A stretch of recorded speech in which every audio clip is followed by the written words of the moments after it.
Hello everyone, welcome back to our channel Mommy's Diary by Navya. నా ఛానల్ని ఎవరైతే first time చూస్తున్నారో ప్లీజ్ డూ సబ్స్క్రైబ్. వీడియో దేని గురించో ఆల్రెడీ తమ్నైల్లో చూసే ఉంటారు కదా, a day in my life. ఇంట్లో కిడ్స్ని చూసుకుంటూ అలానే హౌస్ హోల్డింగ్ వర్క్స్ని ఎలా మేనేజ్ చేసుకోగలుగుతున్నానో ఈ వీడియోలో చూపిస్తాను. ఫస్ట్ మార్నింగ్ లెగ్గానే ఈ ఛార్జర్ రిమూవ్ చేస్తాను.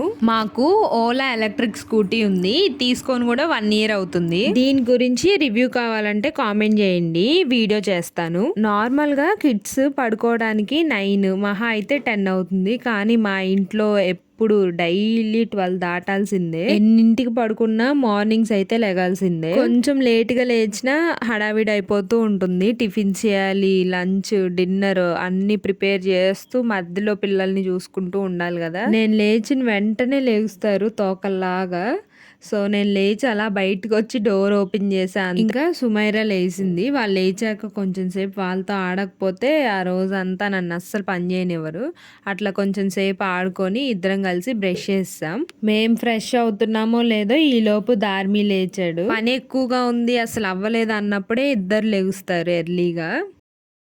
నేను మోస్ట్లీ గిన్నెలు అవన్నీ నైటే కడిగి పెట్టేసుకుంటాను, మార్నింగ్ అంతా హడావిడి అయిపోయిద్దని. కానీ లాస్ట్ నైట్ అస్సలు కుదరలేదు. ఇంకా గిన్నెలన్నీ సింక్ లో వేసేసి ఆ కిచెన్ కౌంటర్ వరకు నీట్ గా తుడిచి పడుకున్నాను. ఫస్ట్ అయితే లంచ్ లోకి కర్రీ చేస్తున్నా. ఇవాళ గోంగూర ఉంటే పప్పు వండుదామని చెప్పి గోంగూర పప్పు. ఇందులో సుమైరాకి సపరేట్ గా పప్పు ఉడకబెడతాను, అంటే వేరే ఒక చిన్న బాక్స్ లో. లేకపోతే ఆ మిర్చి అవన్నీ వేసిన ఘాటుకి సుమైరా తినలేదు. చెప్పాలంటే నేను ఇది ఫస్ట్ టైం ట్రై చేస్తున్నాను. ఇలా వేరే అంటే అదే కుక్కర్లో వేరే బాక్స్లో కొంచెం పప్పు వేసి కొన్ని వాటర్ పోసి బాక్స్ మూత పెట్టేశాను. ఇంకా నార్మల్గా మనం పప్పుకి ఎన్ని విజిల్స్ అయితే పెట్టుకుంటామో అన్ని విజిల్స్ పెట్టుకుంటే ఆ బాక్స్లో కూడా ఉడికిపోయింది.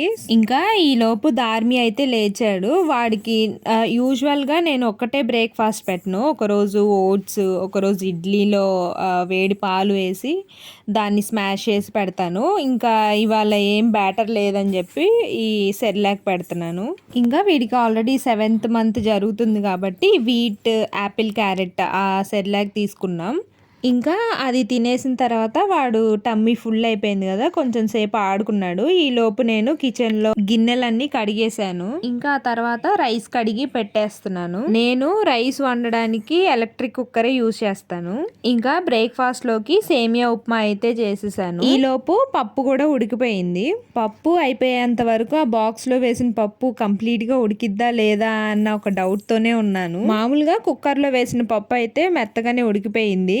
అంటే నేను ఎప్పుడు అలా వండలేదు సపరేట్ గా పప్పు వేసి. ఎప్పుడు నార్మల్ గా నేను స్టవ్ మీదే వండేదాన్ని పిల్లల కోసం అయితే. ఇంకా అది పొంగిపోతూ స్టవ్ అంతా పాడైపోతుందని చెప్పి ఓనర్ అక్క వాళ్ళతో డిస్కస్ చేస్తే అక్క ఇలా చెప్పింది, ఇట్లా సపరేట్ గా కూడా కుక్ చేసుకోవచ్చు, ఒకేసారి 2 అయిపోతాయని. అసలు ఎంత మెత్తగా కుక్ అయిపోయిందో, మనం స్పూన్ తోనే ఒక్కసారి తిప్పితే చాలు అంత మెత్తగా అయిపోయింది. ఇంకా దాంట్లో ఏమి యాడ్ చేయకుండా కొంచెం సాల్ట్ యాడ్ చేసి పక్కన పెట్టేశాను. గోంగూర వేసిన పప్పులో మెతిపేసి తాలింపు వేసా. ఇంకా బ్రేక్ఫాస్ట్ చేసేయాలి ఇప్పుడు. ఆల్రెడీ సుమైరా అలానే మా హస్బెండ్ తినేశారు, ఇంకా నేను ఒక్కదాన్నే ఉన్నాను. నైట్ డిన్నర్ లోకి చపాతీ తింటారు మా వారు, అది కూడా బాక్స్ తీసుకెళ్లిపోతారు. ఇంకా చపాతీ పిండి కలిపేసి ఆయనకి గ్రీన్ టీ ఇచ్చేసి నేను టిఫిన్ చేస్తాను. నేను ఇవన్నీ చేసుకుంటూ ఉంటే ధార్మి ఏమో ఆ బొమ్మలతో వాటిలతో ఆడుకుంటూ ఉన్నాడు. ఇంకా బ్రేక్ఫాస్ట్ చేసాక చపాతీ చేస్తాను. చపాతీలు పొంగుతూ వస్తే ఎంత సాటిస్ఫైయింగ్ గా ఉంటుందో కదా, నాకైతే బాగా నచ్చుతాయి అట్లా పొంగిన చపాతీలు. ఎప్పుడు నుండో ఆ చపాతీ చేసే పీట, లేకపోతే ఇప్పుడు చూపిస్తున్నారు కదా చపాతీ చేసుకోవడానికి ఒక షీట్ లాగా, అలాంటివి కొనుక్కోవాలనుకుంటున్నా కానీ అస్సలు కుదరట్లేదు. ఇంకా లంచ్ బాక్స్ ప్యాక్ చేసాను. 2 ఒకసారి ప్యాక్ చేసేస్తా, లంచ్ లోకి డిన్నర్ లోకి. ఇంకా అవన్నీ ప్యాక్ చేసేసి బ్యాగ్ లో పెట్టేశాను. అలానే కీర, క్యారెట్ కూడా యాడ్ చేస్తాను డైలీ. నేను ఈ బ్యాగ్ వచ్చేసి అంటే బ్యాగ్ మొత్తం ఆ బాక్సెస్ అవన్నీ కలిపి అమెజాన్ లో తీసుకున్నాను. అరౌండ్ 680-700 బిలో ఉంది. ఇంకా కిచెన్ లో పనులన్నీ అయిపోయాయి. ఇప్పుడు వచ్చేసి పిల్లలకి స్నానం చేయించాలి. మేము హాట్ వాటర్ కి చిన్న గీజరే తీసుకున్నాము, 3 liters ది. ఎందుకంటే ఆ బాత్రూమ్ లో పెద్ద గీజర్ పట్టదు, అంత ప్లేస్ లేదు. ఇంకా తర్వాత బెడ్ సెట్ చేసేసి మా హస్బెండ్ ఆఫీస్ కి రెడీ అయిపోయారు. వాళ్ళ డాడీ ఆఫీస్ కి వెళ్తుంటే అన్ని పర్సు, ఫోను అవన్నీ తనే ఇచ్చిద్దంట. ఇంకా అవన్నీ ఇచ్చి బాయ్ చెప్పి పంపించేసింది. ఈలోపు హాట్ వాటర్తో బకెట్ నిండిపోయింది. ఇంకా పిల్లలిద్దరికి స్నానం చేయించేసాను. ఫస్ట్ చిన్నోడికి చేయిస్తాను. వాడిని రెడీ చేసేసి కొంచెం సేపు ఆడిచ్చిన తర్వాత నిద్రపోయాడు. ఇంకా వాడిని పడుకోబెట్టేసిన తర్వాత సుమైరాకి చేయించేసాను స్నానం. నా డే మొత్తం ఇంకా కిచెన్, పిల్లలు కిచెన్ ఇదే సరిపోతుంది. ఇంకా బట్టలు వచ్చేసి 2 డేస్కి ఒకసారి వేస్తాను. మేమిద్దరం ఇంకా పిల్లలిద్దరు చిన్నపిల్లలు కదా, ఇంకా మా బట్టలు 2 డేస్కి ఆ టబ్ అంతా నిండిద్ది. సో ఇంకా డైలీ వేయకుండా 2 డేస్కి ఒకసారి వేస్తా. ఇంకా ఇక్కడికే 12 అయిపోయింది. పిల్లలకి వాళ్ళ స్నానం లేట్ అయిపోయింది. అస్సలు తల దూయించుకోదు. ఇవాళ ఏదో వీడియో తీస్తున్నా అని చెప్పి ఇలా పోజెస్ పెట్టి దూయించుకుంటుంది. లేకపోతే సుమైరాని రెడీ చేయడం ఎంత కష్టం, అస్సలు కోఆపరేట్ చేయదు. అక్కడ నేను చెప్తుంటే యాక్షన్స్ తో చూపిస్తుంది. లైక్ కొట్టండి, షేర్ చేయండి అవన్నీ. వాయిస్ ఓవర్ ఇచ్చేటప్పుడు కూడా చాలా యాక్టివ్ గా ఉండిద్ది. నేను చెప్తూ ఉంటే నేను కూడా చెప్తా అని ఫోన్ లాగేసుకుంటూ ఉండిద్ది. ఇంకా ఆ తర్వాత నేను కూడా స్నానం చేసేసి ఫ్రెష్ అయిపోయాను. ఇల్లంతా ఒకసారి ఊడ్చుకొచ్చేసాను. ఇంట్లో చెత్త ఎక్కువగా ఉంటుందంటే దానికి తోడు ఈ కొత్త చీపురు వల్ల ఆ ఈన్లన్నీ ఉంటాయి కదా, ఎంత ఊడ్చినా అసలు మట్టిలాగా కాళ్ళకు తగులుతూనే ఉంటున్నాయి. అప్పటికి హార్డ్ సర్ఫేస్ మీద ఊడ్చాను, అయినా సరే ఇంకా పోలేదు. వాటి వల్ల నాకు ఎంత చిరాగ్గా ఉంటుందో ఇంట్లో. ఇంకా సుమైరా ఉందంటే ఏదో ఒకటి పడేస్తూనే ఉండిద్ది నేల మీద. ఇంకా పడేసినప్పుడల్లా నేను మాప్ పెట్టలేక ఈ లిక్విడ్ చేశానని చూపించాను కదా లాస్ట్ ఒక షార్ట్లో, ఇంకా ఆ లిక్విడ్తోనే స్ప్రే చేసేసి క్లీన్ చేసేస్తాను. ఇంకా అక్కడ జిడ్డు అలాంటివి ఏం ఉండదు. లేకపోతే అలా పడేసినప్పుడల్లా తుడవాలంటే నాకు 3 పూట్ల పట్టిద్ది. మార్నింగ్ టిఫిన్ అప్పుడు, లంచ్ చేశాక, డిన్నర్ తర్వాత ఇంకా అలా తుడవలేక లిక్విడ్తోనే తుడిచేస్తాను. మార్నింగ్ స్కూటీ తీసిన తర్వాత ఊడలేదు. ఆ మట్టి అంతా ఒకసారి ఊడ్చేసి ఇంకా చెప్పులు అవన్నీ చెప్పుల స్టాండ్లో పెట్టేశాను. అది కూడా నేను ఆన్లైన్లోనే తీసుకున్నా, మీషోలో. మా ఇంట్లో most of the things online షాపింగే. ఇప్పుడు ఇల్లు కొంచెం పీస్ఫుల్గా ఉంది. ఇంకా అక్కడికి అవ్వలేదు, కిచెన్ కౌంటర్ ఒకటి మిగిలిపోయింది, అది కూడా క్లీన్ చేయాలి. చూస్తేనేమో సుమైరా బ్రేక్ఫాస్ట్ తినలేదు, సగమే తిని అక్కడ పెట్టేసింది. ఎంత స్లోగా తినిద్దంటే పెట్టి గంటలు నాకు టైం అంతా బ్రేక్ఫాస్ట్ తినిపించడం కోసమే టైం అయిపోయింది. రేపు స్కూల్కి వెళ్ళినప్పుడు ఎలానో ఏంటో అసలు. కొంతమంది ఇంట్లో ఖాళీగానే కదా ఏం చేస్తున్నారు, ఇది కూడా చేయలేదా అంటూ ఉంటారు.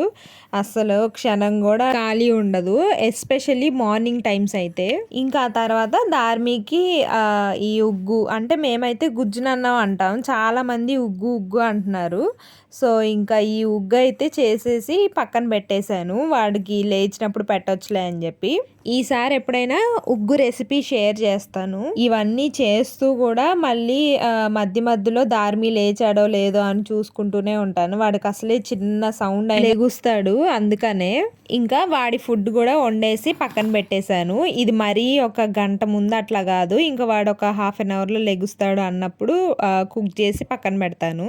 ఇంక ఇప్పుడు సెల్ఫ్ కేర్ అంటే ఫేస్ మాస్క్లో లేకపోతే హెయిర్ ప్యాక్లో అనుకోకండి. ఇదేంటంటే నాకు కాళ్ళు పగులుతూ ఉంటాయి. ఇవి నా మ్యారేజ్ అయిన తర్వాత నుండి స్టార్ట్ అయ్యాయి. అసలు ఎందుకు ఇలా అవుతుందో కూడా తెలియట్లేదు. హాస్పిటల్కి ఒక 2-3 టైమ్స్ వెళ్ళినా కానీ వాళ్ళు ఏదో ఒక విటమిన్ లోపం అని లేకపోతే వాటర్లో తడవడం అవి ఇవి రీజన్స్ చెప్పారు. చెప్పాలంటే అసలు నేను వాటర్లో ఎక్కువ తడిచేదే ఉండదు. బట్టలు కూడా వాషింగ్ మిషనే, ఎప్పుడో రేర్గా షూస్, సాక్సెస్, ఇంకా పిల్లల బట్టలు అలాంటివి వాష్ చేస్తూ ఉంటా. ఒక 2 డేస్ రాయకపోయినా మళ్ళీ వచ్చేస్తూనే ఉంటాయి, ఆ పగిలి బ్లడ్ కూడా వస్తూ ఉంటుంది. ఇంకా ఆ తర్వాత లంచ్ చేసేస్తున్నాం. నేను సుమైరా ఒకేసారి పెట్టుకుంటాం, కానీ సుమైరాది నాకంటే గంట తర్వాత అయ్యిద్ది, అది వేరే విషయం. ఇవాళ మా కర్రీతో పాటు మా పైన ఓనర్ అక్క వాళ్ళు వెజ్ పులావ్ అలానే దొండకాయ మసాలా అంట బాగా చేసింది. పేరుకి మేము వాళ్ళ ఇంట్లో రెంట్కుంటున్నా గానీ మమ్మల్ని చాలా బాగా చూసుకుంటారు, సొంత మనుషుల్లాగానే. ఇంకో కోయిన్సిడెన్స్ ఏంటంటే వాళ్ళది కూడా మా ఊరే, విజయవాడే. ఇంకా నేను లంచ్ చేసేసి సుమైరాకి పెట్టేస్తున్నా, అంటే ఆల్రెడీ బిర్యానీ తినేసింది, ఇంకా పెరుగన్నం కొంచెం పెట్టా. ఈ లోపు ధార్మి లేచాడు, వాడికి కూడా తినిపించేసి కొంచెం సేపు ఆడుకున్నాము. ఇప్పుడిప్పుడే అత్త తాత అండం స్టార్ట్ చేశాడు. ఇంకా ఈవినింగ్ అయిపోయింది. వాడిని పడుకోబెట్టేశాక సుమైరాకి పాలు ఇచ్చేసి ఇల్లు ఊడ్చేసాను. ఈవినింగ్ కిచెన్ లో నాకు పెద్ద పని ఏమి ఉండదు, ఎందుకంటే అన్ని మార్నింగ్ అయిపోతాయి. రైస్ ఒక్కటి కడిగి పెట్టుకుంటే నైట్ తినడానికి నాకు సుమైరాకే. ఎలానో మా వారు చపాతీ తీసుకెళ్ళిపోయారు కదా, ఇంకా కొంచెం సేపు అక్క వాళ్ళతో మాట్లాడి అట్లా ఈవినింగ్ అయిపోయింది. పిల్లలిద్దరికీ స్నానాలు చేయించేసి వాళ్ళకు కూడా ఫుడ్ పెట్టేశా. ఇవాళ ఏంటో సుమైరా ఫాస్ట్గా పడుకుంది. ఒకళ్ళు డ్యూటీ దిగారంటే ఒకళ్ళు ఎక్కుతారు, చిన్నోడు పడుకోలేదు. ఈలోపు మా వారు కూడా వచ్చేసారు. ఇంకా స్కూటీకి ఛార్జింగ్ పెట్టేశాం. ఇదేనండి నా యూజువల్గా జరిగే డే.